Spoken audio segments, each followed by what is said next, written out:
بسم اللہ الرحمن الرحیم. عزیز طلبہ السلام علیکم. اسٹوڈنٹس، آج ہم جانیں گے کہ ادب یعنی لٹریچر کیا ہے، اس کی تعریف کے بارے میں جانیں گے، اور پھر ہم یہ بھی سمجھیں گے کہ ادب کو کن اصناف سخن میں یا کتنی اصناف میں تقسیم کیا گیا ہے، اور ان کی مختلف جو اصناف ہیں اس کے بارے میں آج ہم تفصیلی جائزہ لیں گے. جب شروع کرتے ہیں اسٹوڈنٹس، ادب عربی زبان کا لفظ ہے اور اس کے مختلف مفاہیم ہیں، مختلف معنی ہیں. سادہ الفاظ میں ہم ادب کو آرٹ کی ایک شاخ یا فن لطیف بھی کہہ سکتے ہیں جو نثر اور شاعری پر مشتمل ہوتا ہے. ادب کی تعریف اس طرح سے ہوگی کہ انسانی جذبات کا لفظوں کے ذریعے خوبصورتی سے اظہار کرنا ادب یا لٹریچر کہلاتا ہے.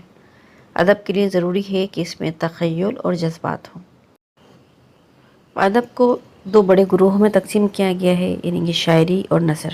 اب شاعری کہتے ہیں کہ شاعری کے معنی کسی چیز کے جاننے کے ہیں.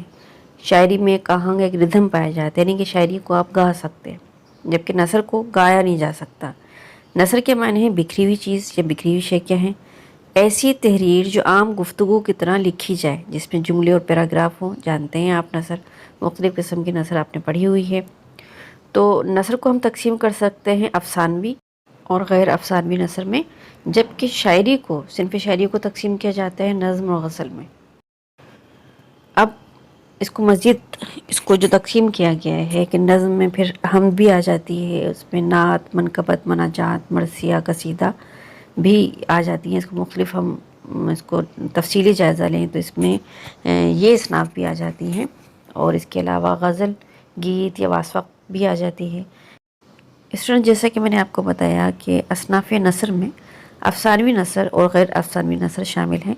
تو افسانوی نثر میں وہ تمام نثری اصناف آ جاتی ہیں جن میں کوئی کہانی بیان ہو، مثلا داستان، ڈرامہ، ناول، افسانہ وغیرہ. اور غیر افسانوی نثر میں وہ تمام نثری اصناف شامل ہیں جس میں کسی کہانی کا عنصر نہیں ہوتا، جیسے مضمون، سفر نامہ، انشائیہ، رودات، مکالمہ نویسی، تنقید یا خاکہ نگاری وغیرہ.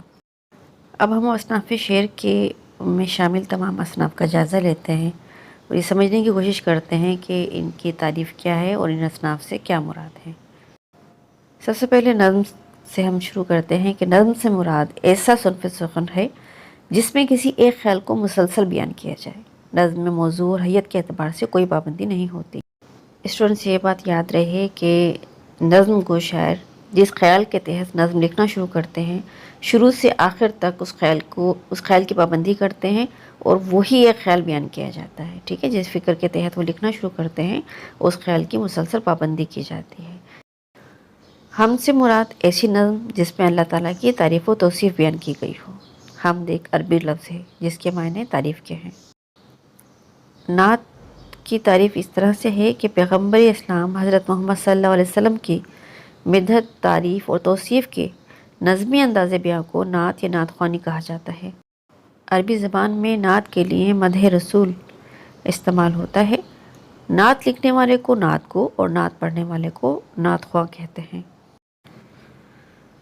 اشعار کے ذریعے کسی کی تعریف کرنے کو منقبت کہتے ہیں، لیکن یہ لفظ حضرت علی کرم اللہ وجہ کی تعریف میں لکھے ہوئے اشعار کو کہا جاتا ہے.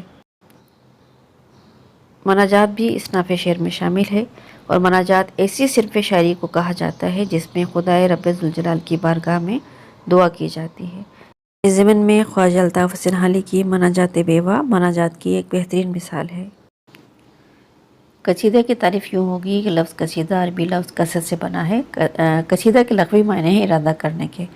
گویا قصیدے میں شاعر کسی خاص موضوع پر اظہار خیال کا قصد کرتا ہے، یعنی ارادہ کرتا ہے.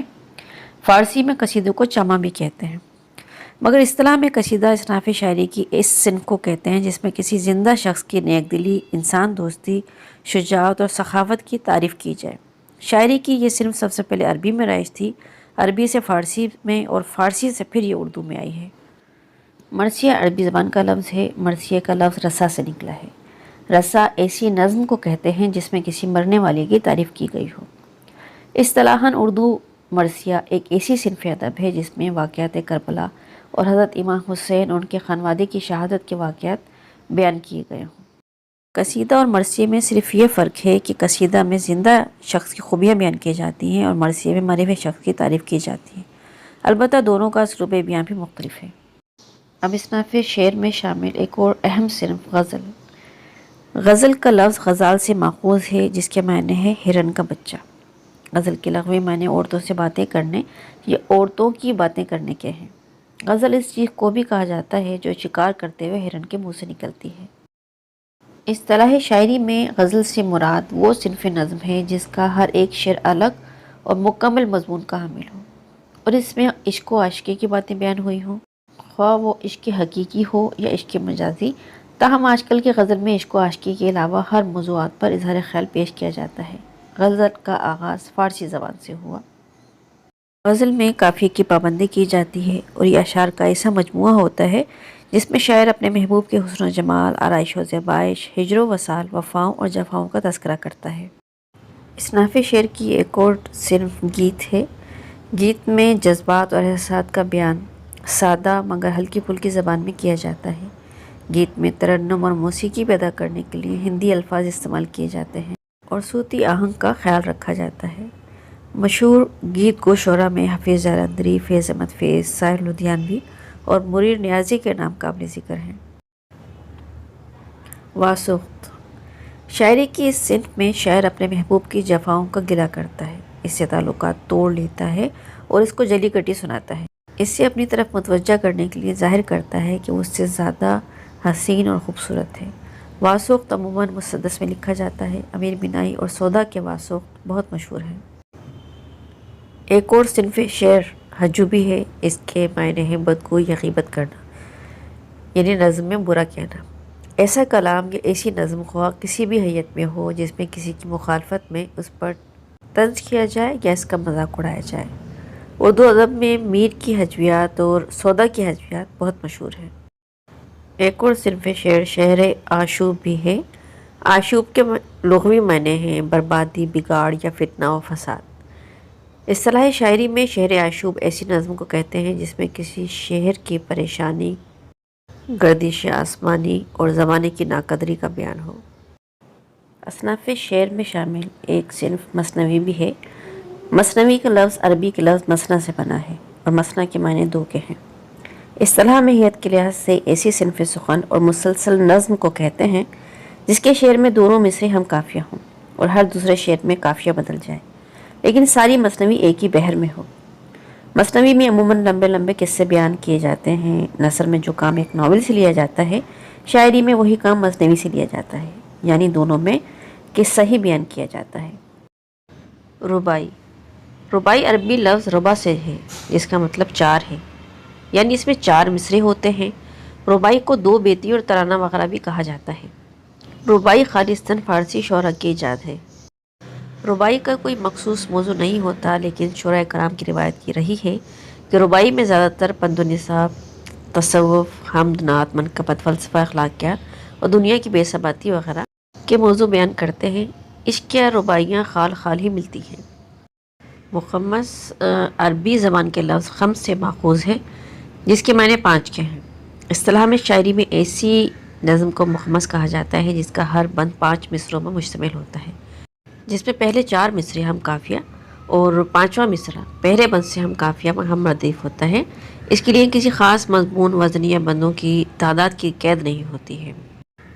بناوٹ یا حیت کے لحاظ سے شعر یا نظم کی ایک قسم مسدس بھی ہے۔ مسدس 6 مصروں کے ایک بند پر مشتمل شاعری کو کہتے ہیں۔ اس کے پہلے 4 مصرے ہم قافیہ و ہم ردیف ہوتے ہیں، جبکہ 5واں اور 6واں مصرع آپس میں ہم قافیہ و ہم ردیف ہوتے ہیں۔ طویل اور مسلسل منظومات کے لیے اس کا استعمال بہت ہوا ہے۔ سب سے مشہور مسدس مولانا الطاف حسین حالی کی مسدس حالی ہے۔ امید کرتی ہوں کہ آپ کو یہ لیکچر سمجھ میں آ گیا ہوگا اور اصناف ادب میں سے ایک اہم صنف شعر کے متعلق آپ تفصیلی طور پہ جان گئے ہوں گے۔